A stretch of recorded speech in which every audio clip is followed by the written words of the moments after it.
nossa vida ao longo dessa semana. Nós temos a certeza que isto vai acontecer, porque nós vamos finalizar a prece, ela vai assinada no nome de Jesus. Amém. Vamos para Salmos 139. Vamos ler, por gentileza, o versículo 13. A Bíblia diz assim: pois tu formaste o meu interior e me teceste no seio de minha mãe. Preste atenção nesse texto. Agora vamos para o versículo 16. Os teus olhos me viram, a substância ainda informe. Deixa a tua Bíblia aberta, coloca os teus olhos aqui dentro dos meus olhos e vamos começar agora a entender um pouquinho o que está por trás desse texto aqui. A gente sabe que o salmista, ele não era uma pessoa técnica para descrever com precisão o desenvolvimento de um embrião, de um feto. Como ele não era técnico, ele era poeta, então ele utiliza aqui uma linguagem poética. Na verdade, uma excelente figura poética, que é de uma mulher costurando, tecendo. E quando eu olho para a Bíblia, eu me lembro de um texto, antes de continuar mencionando esse aqui, de Jeremias capítulo 1, versículo 5. Vocês conhecem, a Bíblia diz assim, ó: antes que eu te formasse no ventre materno, antes de tudo isso, eu te conheci. E quando eu olho aqui o paralelo de Salmo 139, a Bíblia dizendo, os teus olhos me viram ainda substância informe. Quando eu olho o versículo 13... pois tu formaste o meu interior no seio da minha mãe, tu me teceste. Eu começo a analisar para a Bíblia, olhar para a Bíblia, e perceber que Deus, ele nos formou de maneira habilidosa. Era isso que o salmista queria dizer. Deus nos formou de maneira assim detalhada. Então assim, ó, Deus está nos bastidores do nosso nascimento. É isso que a Bíblia está querendo dizer. Deus, ele mesmo, cuidou de cada detalhe. Então, olhando para a Bíblia, eu entendo que antes que a gente existisse, Deus...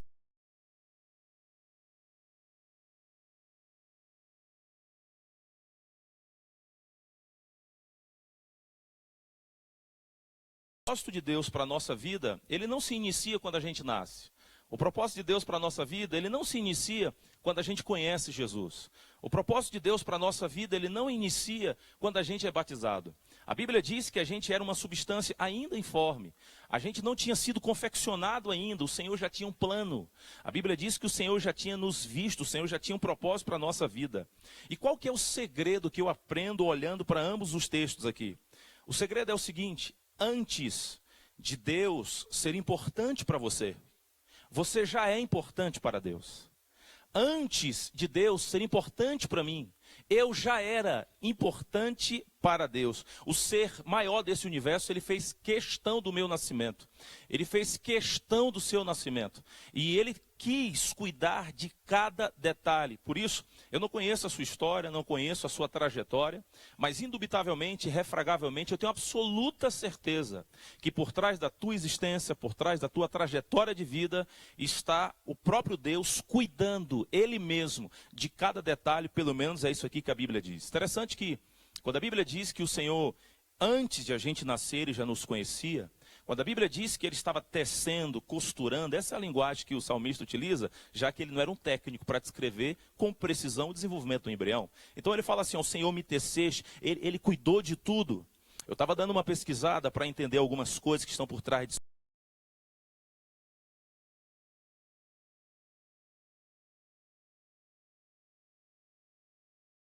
Então assim, ó, não foi que Deus assim, ó, vamos arriscar. Eu não nasci como fruto de alguém que arriscou. Que a Bíblia está me dizendo. E eu fui pesquisar e eu descobri o seguinte: sem a intervenção de Deus a gente não nasceria. Se Deus não fizesse questão do nosso nascimento, não tinha probabilidade, não tinha chance nenhuma. Falando em probabilidade, para uma pessoa nascer, ela tem que contrariar as estatísticas. Para uma pessoa nascer, ela tem que desafiar as regras matemáticas de probabilidade. Não é fácil nascer. Para você ter uma ideia, alguém falou o seguinte, ó, para uma pessoa nascer, a chance, a probabilidade é 0,000000333%. Traduzindo, é mais fácil uma pessoa ganhar 6 vezes na Mega Sena a nascer. Augusto Cury, ele falou o seguinte, utilizando que no momento que o homem inocula na mulher espermatozoides, utilizando Augusto Cury na base de 40 milhões, Augusto Cury falou o seguinte, a chance de uma pessoa nascer é 0,000.000.04. Aliás, para uma pessoa nascer é muito mais fácil ser presidente do país 1000 vezes a nascer. É muito mais fácil ganhar dezenas de prêmios de melhor ator ou melhor atriz a nascer. Então assim, para a pessoa nascer, indubitavelmente, Deus precisa fazer alguma coisa. Deus precisa insistir. Aí o que é que eu aprendo com isso? Se eu sou tão valorizado aos olhos de Deus, quando eu estiver com baixa autoestima, quando eu começar a pensar que eu não estou valendo nada, que Deus de repente me esqueceu, é só eu olhar para trás e perceber o carinho que Deus tem por mim. Então é assim, nós não somos lixo, nós somos luxo. Aos olhos de Deus nós temos um valor imensurável. Quando o salmista fala, ele entra em detalhes assim, o Senhor está por trás do nosso nascimento, ainda substância informe, o Senhor nos viu. Quando Jeremias fala, antes de a gente ser assim, antes de a gente vir ao mundo, o Senhor ter um propósito para a nossa vida, eu preciso dar uma olhadinha para a biologia para eu entender algumas coisas. Se tem alguém da área da biologia, eu peço licença que nós vamos entrar um pouquinho. O homem, quando ele tem relação com a mulher, ele inocula na mulher cerca de 2 a 5 centímetros cúbicos de esperma. O esperma tem um líquido seminal, prostático e também tem um espermatozoide. Alguns livros falam que o homem inocula cerca de 100, 200 milhões, 300 milhões, 500 milhões. Outros escritores falam que é 40 milhões. Mas a verdade é que são milhões. Ou seja, você já nasce competindo com milhões de oportunidades. Alguém disse que, em média, o homem produz cerca de 15 trilhões de espermatozoides ao longo da vida. Então, para você nascer do seu pai, você é um dos trilhões que poderiam ter nascido. E, de vez em quando que eu passo em alguns lugares por aí, algumas pessoas dizem assim, pastor, mas você tem 3 filhos, tão novo. Eu podia fazer a 15 trilhões, meu irmão, eu só tenho 3. Entendeu? Eu só tenho 3. Agora, deixa eu te dizer uma coisa, percebe o cuidado de Deus.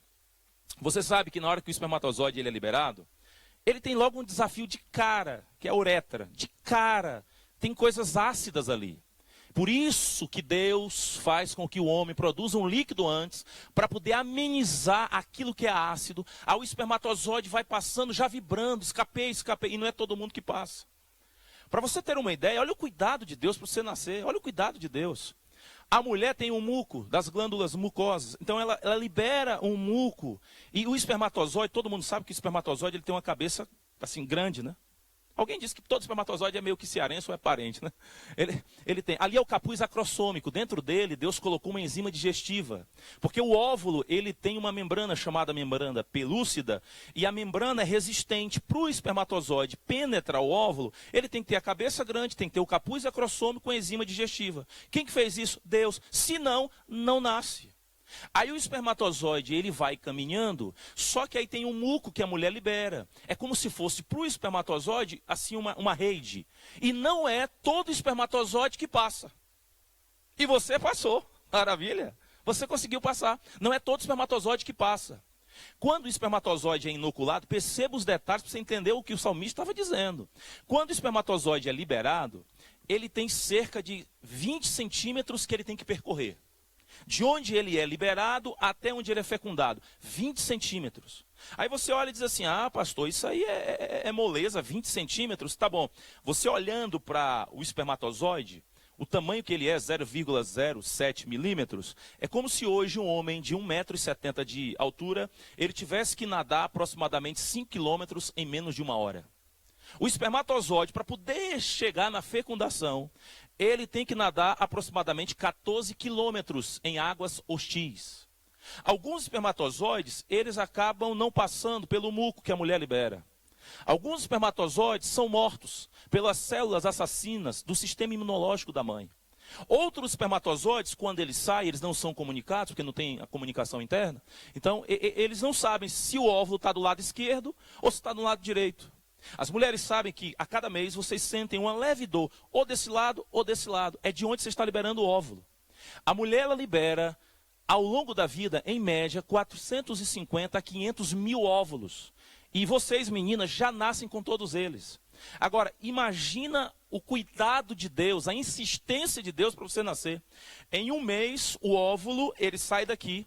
No outro mês, o óvulo sai daqui. Mas ninguém avisa para o espermatozoide. E o bicho fica doidinho. Rapaz, e agora? Nós vamos para o esquerdo ou para o direito? Rapaz, eu não sei não, eu vou para o esquerdo. Não, e você? Não, vamos para o direito. Então, nós vamos ver o que acontece. Aí o espermatozoide vai até a tuba uterina, quando ele chega lá, não tem ninguém. Aí o outro vai. Esse percurso todo é 1 hora. Gente, Deus, para você nascer, ele teve que escolher cuidadosamente o seu pai, a sua mãe, a configuração biológica e dos 15 trilhões de espermatozoides que teu pai pode produzir ao longo da vida.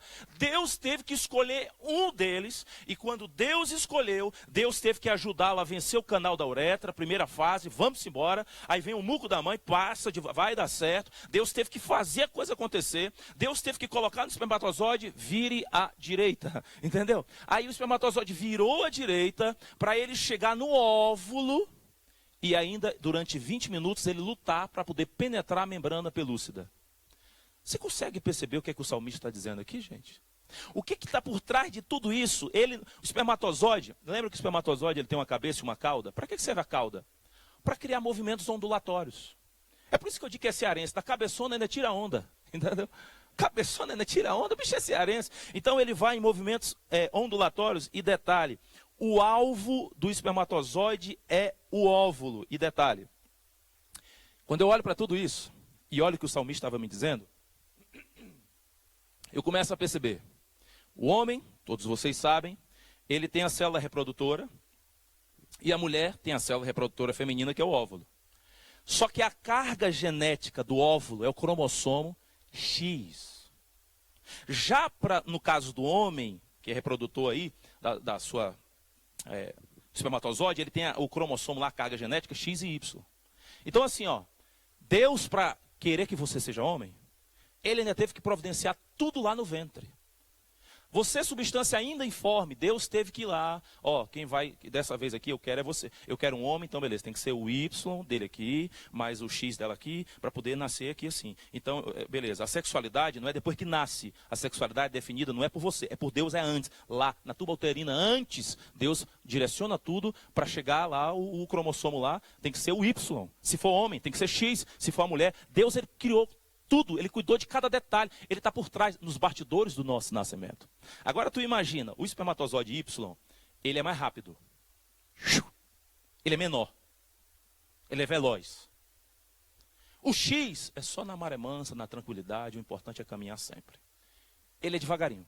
Só que o Y, ele morre muito por causa daquilo que mais mata o espermatozoide, que é a acidez vaginal. Ele é agoniado, ele vai para frente, cadê? E já morre. Entendeu? Ele não dura muito. Já o X demora mais.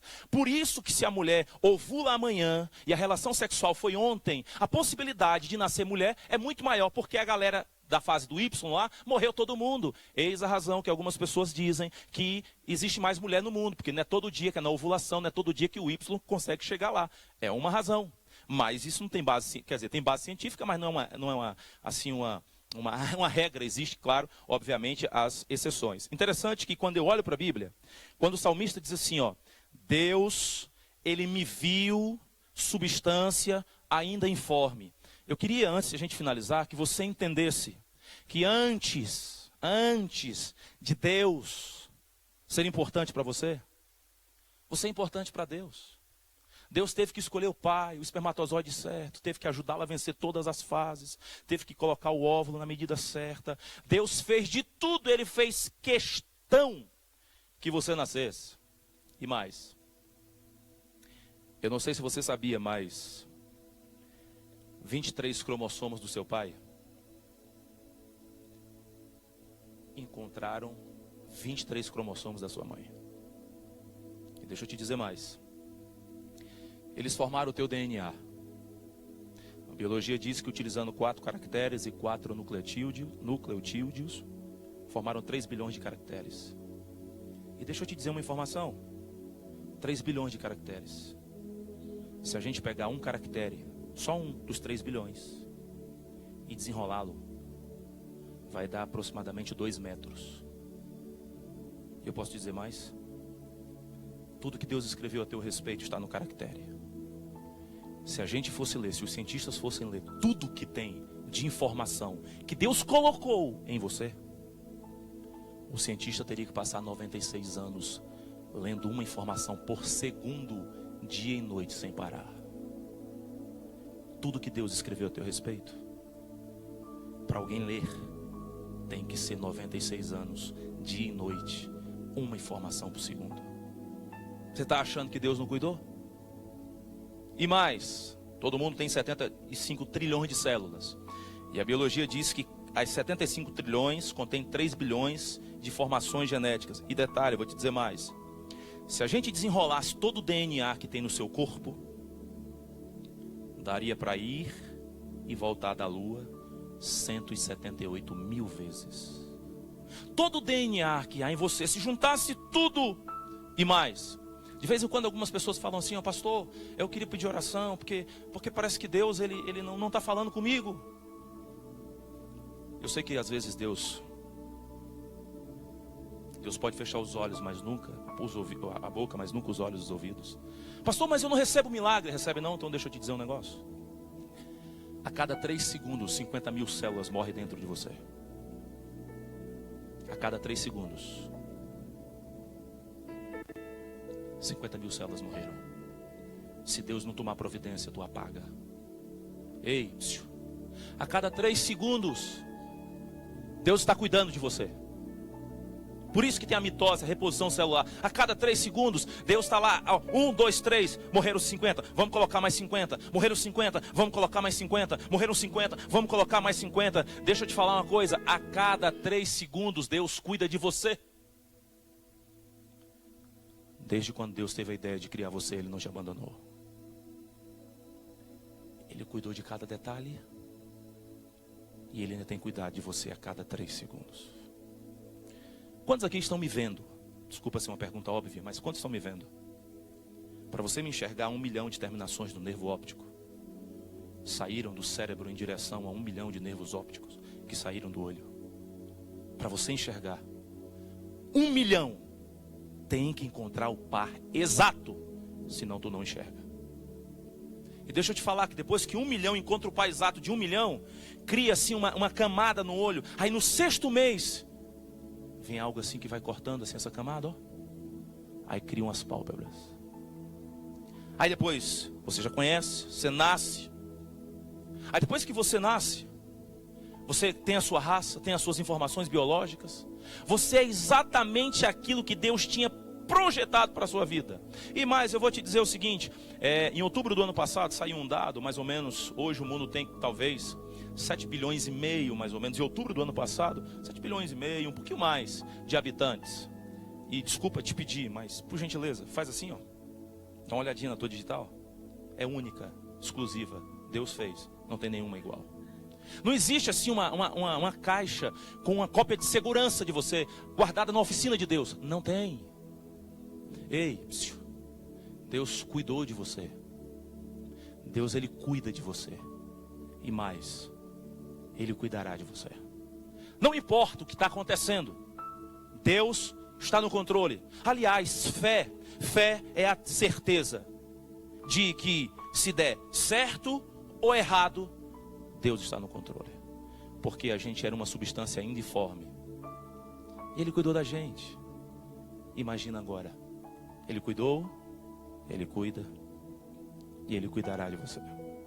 Eu tenho 35 anos e eu tenho percebido o cuidado de Deus na minha vida. Eu sou filho adotivo. Alguns aqui já conhecem a minha história. Eu não conheço meu pai e minha mãe, meus pais biológicos, eu não conheço. E eu descobri a minha história através da minha tia, a minha esposa que descobriu. E minha mãe contou. Minha mãe me teve, minha mãe biológica me teve e não pôde me criar. Pastor, por quê? Não sei. Talvez eu seria mais um. Mas ela não pôde me criar. Minha mãe me deu para uma família, eu passei 1 semana morando na casa dessa família. E quando eu morei lá 1 semana, o marido falou o seguinte: a gente quer adotar uma uma menina e você acabou adotando, foi um rapaz, você tem que dar um jeito nele aí, porque nós não vamos adotar dois. Há 35 anos atrás era muito mais fácil adotar. Então essa família teve que me dar um jeito, porque não dava para ficar comigo. Então minha mãe se uniu com essa família e eles descobriram que tinha uma mulher que tinha 4 filhas, Claudete, Claudenha, Claudiane e Manuelita, que são as minhas irmãs hoje adotivas, que são minhas irmãs. E eles tomaram a decisão, vamos levar então para essa família, porque aí vai dar certo se a gente levar para lá. Agora, eu nasci desnutrido e eu tinha um osso meio diferente aqui. E não é todo mundo que ia ficar com um menino meio que desconfigurado assim. Porque é bom pegar um certinho já, né? Me colocaram numa banheira. Minha mãe me levou até a casa dessa mãe que me adotou, que é minha mãe hoje. Me colocou na porta. Tocou a campainha. E foi embora. Há 35 anos atrás foi o último momento que eu estive com a minha mãe. Hoje eu sou pai. E eu sei que minha mãe deve ter falado para mim, filho, deixa eu te falar aqui. Isso aqui é para te salvar. Com certeza ela deve ter falado, isso aqui é para o seu bem, mamãe não pode e tal. Mas vou estar torcendo pelo seu sucesso. Tocou a campainha e pronto, foi a última vez que eu vi minha mãe. E eu nem me lembro dela. Minha mãe adotiva, que é minha mãe, minha princesa, minha rainha, ela saiu. Olhou para um lado, olhou para o outro, não viu ninguém. Quando olhou para baixo, estava eu lá. Tomou um susto, porque não é todo dia que você recebe assim de presente um negócio se mexendo, né? Aí falou assim, gente, o que é isso? Chamou o marido. O marido veio, meu bem, o que é isso? E agora eles tinham 2 alternativas. A primeira, vamos dar para uma entidade para criar. Ou, lembra que a gente queria um homem? E nasceu a Claudete, depois a Claudenha, a Claudiane, nasceu a Manela. Tá aí um homem, ué. Aí a minha mãe, para me salvar, minha mãe biológica, escreveu uma cartinha de apresentação. Que fica mais fácil, eu não sabia falar, eu só chorava copiosamente. Então minha mãe escreveu uma cartinha me apresentando. Eu era JA no Ceará quando eu tive acesso à cartinha. Salvou a minha pele. Ela me acompanha até hoje aqui, ó. Isso aqui salvou minha vida. Pastor, o que é isso aí? Isso aí é um papel? Também. Olha só que minha mãe, como ela me apresentou. Nascido em 30 de julho de 1982. Por isso que eu sei minha idade. Talvez eu tenha uns 72, não sei, né? Então, essa é a minha idade. Eu não tenho aquela certidão de nascido vivo. Eu tive os meus 3 filhos, eu toquei na certidão de nascido vivo, mas eu não tive. Hoje a maior luta é quando eu vou ao médico e o médico pergunta assim, ó, pastor, me diga uma coisa, o senhor já teve um caso assim na sua família? Não sei. Mas como o senhor não sabe? Ah, doutor, a história é muito longa. Aí minha mãe colocou assim, ó, nascido em 30 de julho de 1982. Hora 10h20 do dia, cidade Fortaleza, numa sexta-feira. Não tenho pai nem mãe. Venho em busca de amor, não quero ser um intruso. Eu preciso de amor para que eu possa dar amor a você, meu pai, a você, minha mãe, que me acolheu. Preciso de um lar. Não me rejeite, por favor. Não quero ser mais uma criança abandonada dentre tantas outras que existem tão carentes, tão só. Eu quero fazê-los felizes. Eu quero ser feliz. Está muito próximo o seu dia, o dia dos pais, e eu sou o seu presente. No próximo ano, quem sabe, eu já tenho a oportunidade de chamá-lo de papai. Isso aqui salvou minha pele. Minha mãe me adotou. Aí 1 ano depois, minha mãe foi batizada numa igreja chamada Adventista do Sétimo Dia. Meu pai bebia muito, largou a bebida, foi batizado na igreja. E agora os meus pais adotivos, que são os meus pais, eles me colocaram nos caminhos do Senhor. Aí eu fui para a escola adventista. Fui expulso de lá. Aí minha mãe agora falou assim, ó. Minha mãe, se vocês terem uma ideia, todo dia, quase, sem hipérbole, quase todos os dias, ela ia para lá resolver problemas meus. Aí a escola me convidou a passar um tempo não indo para lá. E aí minha mãe me mandou para eu morar no interior. Aí eu fui morar no interior, fui estudar em escola pública e fui morar no interior com o irmão da minha mãe, meu tio. Deus sabe o que eu estou dizendo, todos os dias eu dormia assim no segundo andar assim, aí eu ficava olhando assim para as estrelas com a saudade das minhas irmãs, que as irmãs que eu conheço, saudade de casa. Eu perguntava assim, Deus, mas por que eu não estou com a minha família? Por que eu tenho que ficar aqui? Há Até que meu tio não aguentou e falou assim, ó, nós queremos mandar de volta, porque não dá não. Aí eu fui mandado de volta. Aí minha mãe me colocou no clube de desbravadores. Participei do primeiro, do segundo. Quando foi pro clube da minha igreja, a diretora foi na minha casa. Aí falou assim, ó, me lembro como até hoje, quando ela entrou, eu não sabia se eu ficava em sentido, se ficava marcando o passo. Fiquei tão empolgado, a diretora, o diretor, quando eles entraram, aí eu me lembro como se fosse hoje. Ela falou assim, ó, dona Terezinha, a gente veio aqui porque a gente queria te informar que o Rafael, ele não combina com desbravadores. É porque não dá certo. E aí, para ser salvo, ele não precisa estar no clube. Não é obrigado a participar do clube de desbravadores.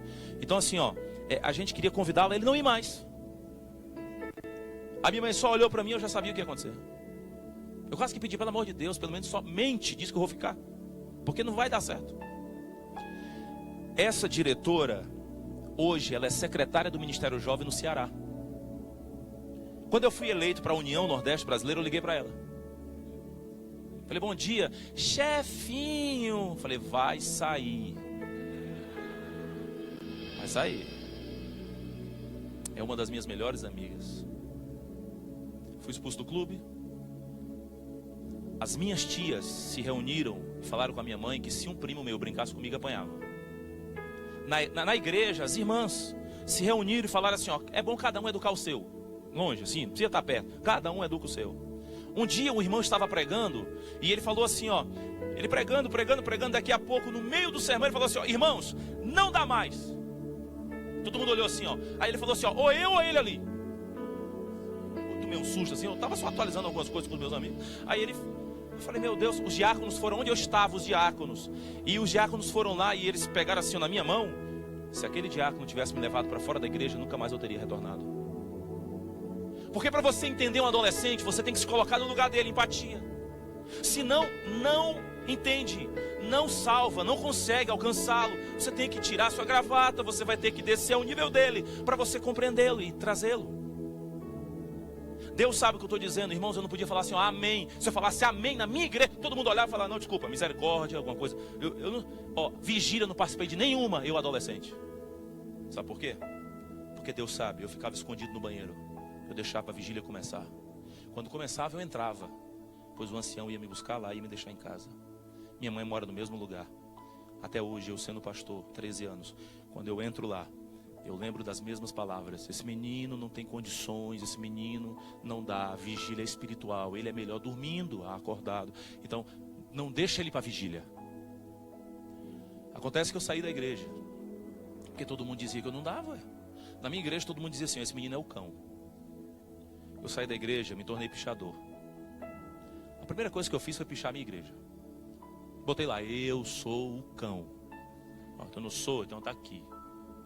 Saí da igreja, estava lá no terceiro ano agora estudando, numa escola que não era mais a escola adventista. Estou eu estudando, foi quando Deus me chamou. Eu não tive buquê de flores, eu não vi anjo, não teve assim uma cerimônia. Estavam perguntando, você vai ser o que na vida? Você é psicólogo, e tu, médico? E tu, fisioterapeuta? Aí olharam para mim, e tu, coisa ruim, vai ser o quê? Eu falei assim, ó, foi quando Deus me chamou. Sabe o que é que eu vou ser? Só de raiva. Eu vou ser pastor. Mas de raiva eu vou ser pastor. Aí eu fui rebatizado. Se depender de batismo, eu estou salvo, que eu fui 2 vezes. Fui rebatizado. Aí agora a igreja me colocou como diretor de jovens. Falei, meu Deus. Daqui a pouco todo mundo dizia assim, ó, esse menino dá para ser pastor. Eu falei, rapaz, eu mudei, porque de cão para pastor foi uma mudança grande. Aí eu mandei a carta para o IAN. Recebi a carta do pastor Joel Gonziorowski, que Deus me abençoasse, que não tinha vaga e tal. Ah, tá bom. Aí eu falei para minha esposa, que era, na época era minha namorada, né? Eu falei assim, ó, meu amor, é o seguinte, 3 meses, nós vamos casar. Mas por quê? Não, porque nada tá dando certo na minha vida, então uma coisa vai dar certo. Nós vamos casar. Não sei o que, nós vamos casar, porque não vai dar certo, não vamos casar. Porque casar tem que ser logo, cristão, não é negócio de é casar logo. Pela primeira vez, o IAN adiou a data do vestibular. A única vez na história. No que adiou, surgiram 10 novas vagas. E aí, quando surgiram as 10 novas vagas, o meu nome foi escolhido para concorrer à bolsa integral. E o casamento estava marcado. Cheguei para minha esposa, que era minha namorada, que hoje é minha esposa. Falei assim, Rose, é o seguinte, deixa eu te dar uma informação, casamento não é assim não. Casamento tem que ter organização, planejamento, preparo, muita oração. Aí falei assim, ó, primeiro a gente tem que planejar, porque fui fazer teologia, fazendo um resumo da sinopse, da síntese, da conclusão.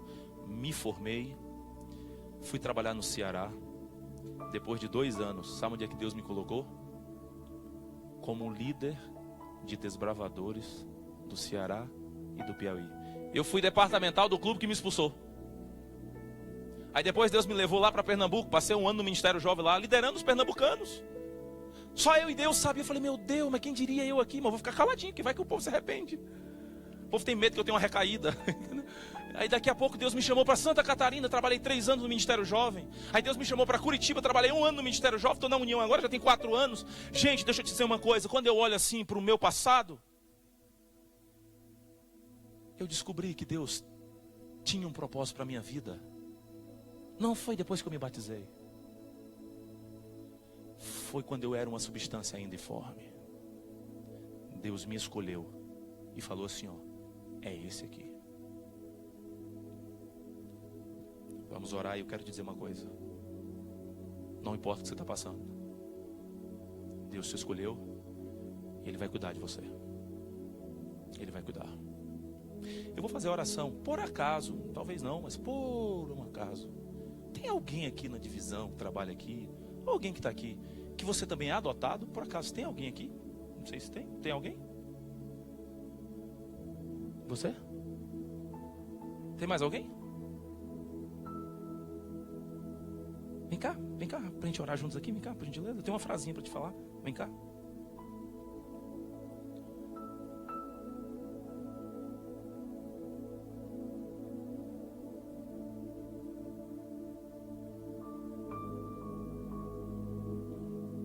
Deixa eu dar um recadinho para vocês aqui, tá bom? Pra gente orar.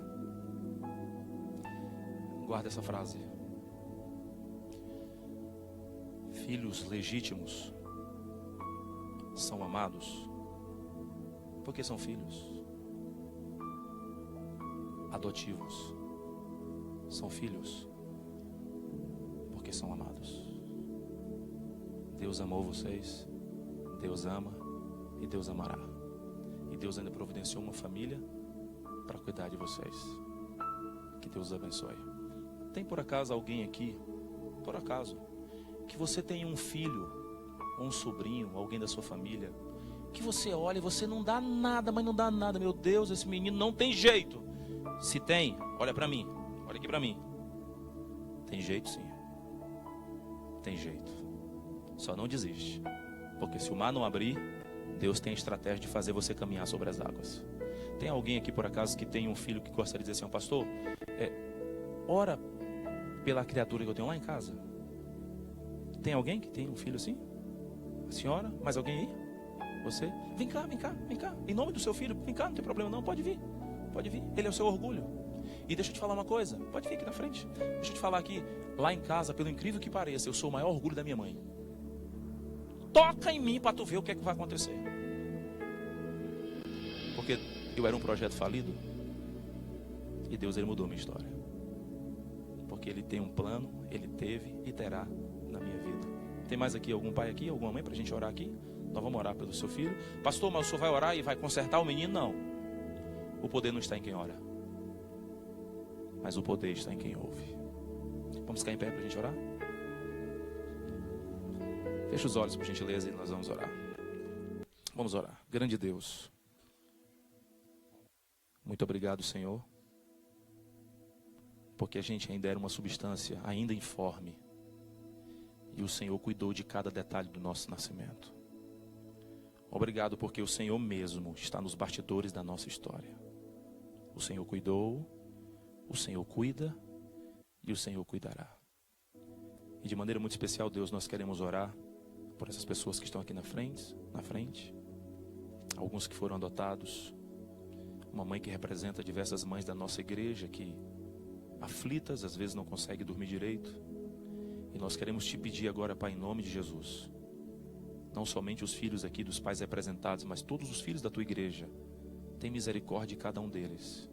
E que ainda nesta terra, esses meninos que aparentemente não têm assim solução, seja o maior orgulho da família de cada um deles. Que a tua bênção nos acompanhe nos acompanhe hoje e sempre. E muitíssimo obrigado, porque hoje nós descobrimos que antes de o Senhor ser importante para nós, nós já éramos importantes para o Senhor. Que a tua bênção permaneça conosco, hoje e sempre, em nome de Jesus. Amém. Deus os acompanhe e tenha um excelente dia em nome de Jesus.